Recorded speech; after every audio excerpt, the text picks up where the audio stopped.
আমাদের বাড়ির পাশে বসন্ত উৎসব উপলক্ষে শুরু হয়ে গেছে মেলা। আর মেলা শুরু হয়েছে 26শে ফেব্রুয়ারি থেকে 12ই মার্চ পর্যন্ত কিন্তু এই মেলা চলবে। তাই ভাবলাম টুক করে একটু মেলা থেকে ঘুরে আসি। আর মেলায় এসে দেখলাম কিন্তু মেলার দোকানগুলো সবে বসছে।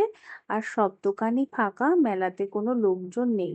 আমরা অবশ্য একটু তাড়াতাড়ি বেরিয়ে গেছিলাম, সন্ধে দিয়ে 6:30টার মধ্যে বেরিয়ে পড়েছি।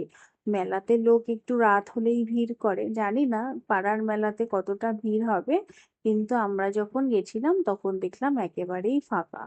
আর কয়েকটা দোকান বসেছে, বেশি একটা দোকান বসেনি। তো এই কাচের দোকানটায় ঢুকে দেখলাম এই বাটিগুলো খুব ভালো লাগছে।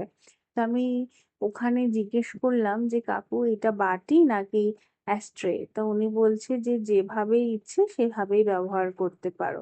তা সৌকে বললাম একটা নেবে, সৌ বলছে না না ওসব জিনিস, ফালতু জিনিস নিও না, এখানে যা লাগবে না সেসব নিও না।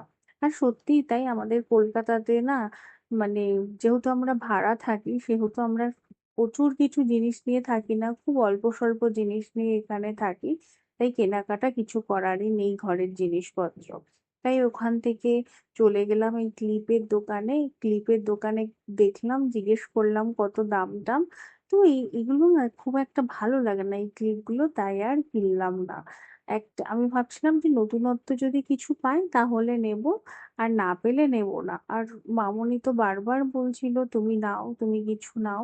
আমি বললাম কি নেব, আমাকে জোর করো না, তাহলে চলো ওই সফট টয়েজের দোকানটা বসেছে, ওখান থেকে একটা সফট টয়েজ কিনে দাও।